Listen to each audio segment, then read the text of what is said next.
Bienvenue sur Horror News. Salut à vous fans d'horreur, ici Marc pour Horror News, l'émission qui vous déterre les infos du monde de l'horreur.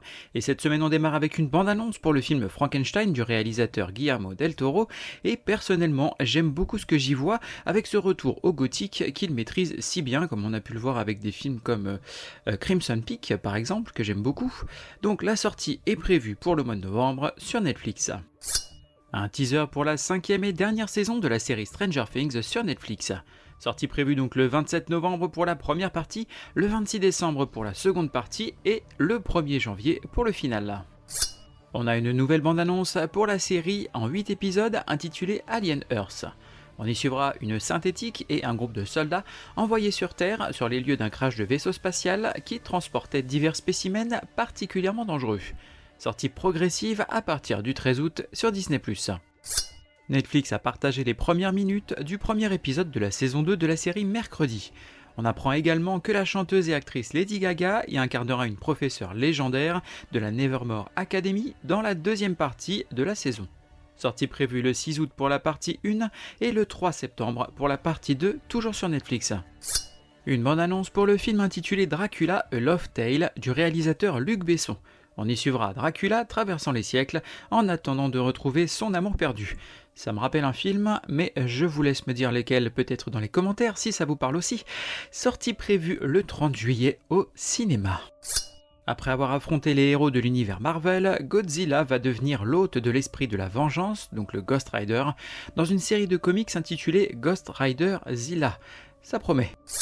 Une bande-annonce pour la nouvelle série de l'univers Dexter, intitulée Dexter Résurrection, qui verra le retour de l'ami Dexter Morgan après ses aventures montagnardes, mais cette fois-ci à New York.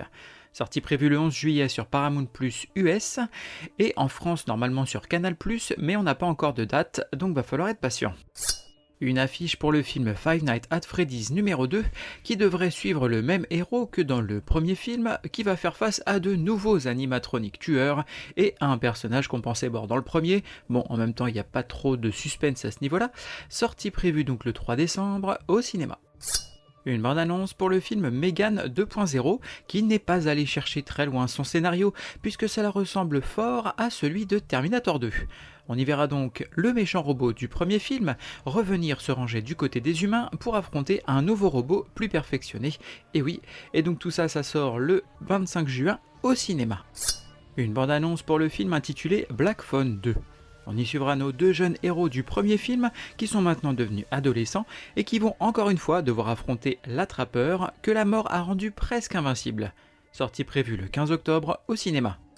Premières images pour la série en 8 épisodes adaptée de l'œuvre de Stephen King et intitulée L'Institut. L'histoire suit un jeune garçon de 12 ans kidnappé pour se retrouver dans un lieu peuplé de jeunes aux dons extraordinaires, tout comme lui. Sortie prévue le 13 juillet sur MGM+, du moins aux US, donc on verra bien si ça arrive en France à la même date ou pas.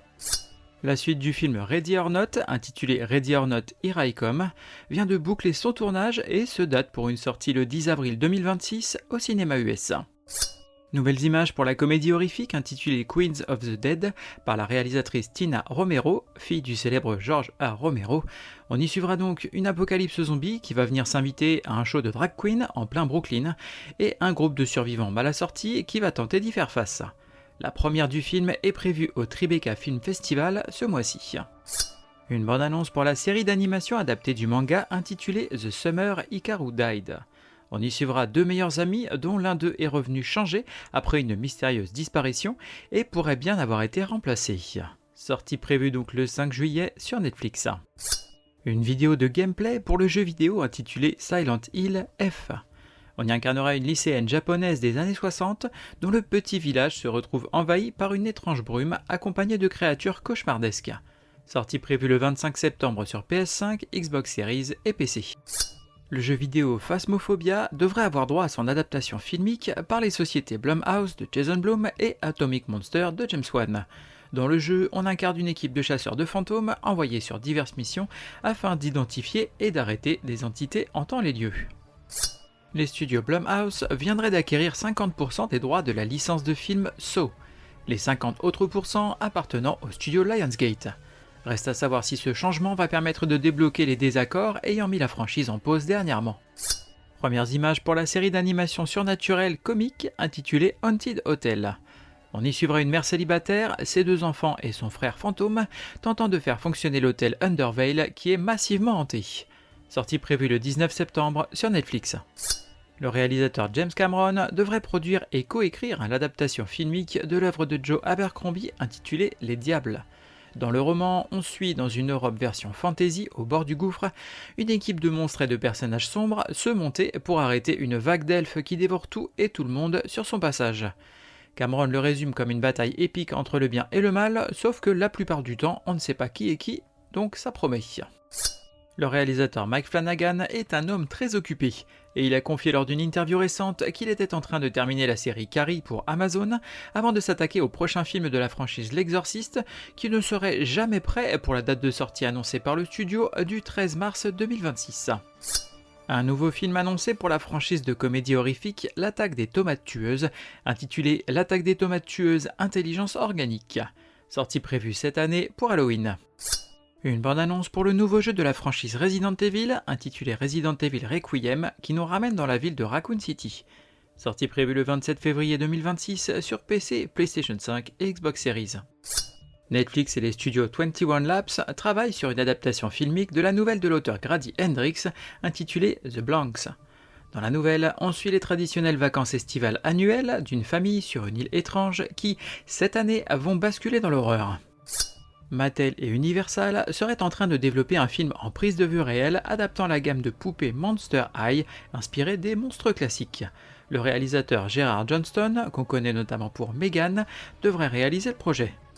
L'actrice oscarisée Mickey Madison, qu'on connaît notamment pour Scream 5, serait en pourparlers pour jouer l'un des rôles principaux dans une nouvelle adaptation filmique du Masque de la Mort Rouge d'Edgar Allan Poe par les studios A24. Côté cinéma, on va avoir Life of Chuck, adaptation donc de Stephen King, réalisée par Mike Flanagan, et qui va raconter la vie extraordinaire d'un homme ordinaire, donc on n'est pas sur de l'horreur, mais il y aurait peut-être une touche de fantastique, et donc ça sort le 11 juin, et ça a l'air super cool. On dirait que c'est la première fois que tu vois un cadavre. Côté VOD, on va avoir The Matriarch, donc ça sort le 10 juin en VOD. Ça fout les miquettes, hein. Côté streaming, on va avoir Best Wishes to All, donc ça c'est sur Shudder et c'est un film d'horreur psychologique, ça sort le 13 juin. Creepy sur Shadows, donc là c'est un thriller et ça sort le 13 juin. Et enfin See For Me, toujours sur Shadows, là c'est un thriller qui est vraiment efficace avec une jeune femme malvoyante qui est coincée dans une villa qui est en train de se faire cambrioler. Et elle ne va devoir son salut qu'à une application qui la met en relation avec une femme qui va donc lui prêter ses yeux afin de survivre à la situation et d'éviter les cambrioleurs. Le film est vraiment sympa, je l'ai déjà vu et donc ça sort là sur Shadows le 13 juin. Get away from her, you bitch! Côté livre, on va avoir The Amusement Park, donc c'est du comics de chez Storm King, donc c'est l'ami John Carpenter pour le coup. C'est donc une adaptation en comics du film de Georgia Romero du même nom, et tout ça par les éditions donc de Monsieur Carpenter. Ça sort donc en version originale le 10 juin. De là, on aura ce soir, c'est Carnage d'Antoine Pietri. Donc là, c'est un livre aux éditions Actes Sud et ça sort le 11 juin. Et on aura enfin Rituel romain, donc en comics, aux éditions Graph Zeppelin et ça sort le 13 juin. Côté jeux vidéo, on va avoir Five Nights at Freddy's, Secret of the Mimic. Ça sort donc sur PC et PlayStation 5 le 13 juin. Je vois des gens qui sont morts. Terminant avec une reco, et ce sera l'ouverture des précommandes pour l'édition limitée DVD Blu-ray du film Réincarnation, que je vous conseille fortement, avec comme toujours pour les précommandes chez ESC, moins 10% à la clé de votre commande, et donc rendez-vous sur le site esc-distribution.fr. Pas d'émission la semaine prochaine car je suis en vacances, mais je vous laisse comme toujours me suivre sur les différents réseaux sociaux, que ce soit Insta, Facebook, TikTok ou YouTube, et à partager le podcast autour de vous. Il ne me reste plus qu'à vous souhaiter bonne semaine et bon frisson.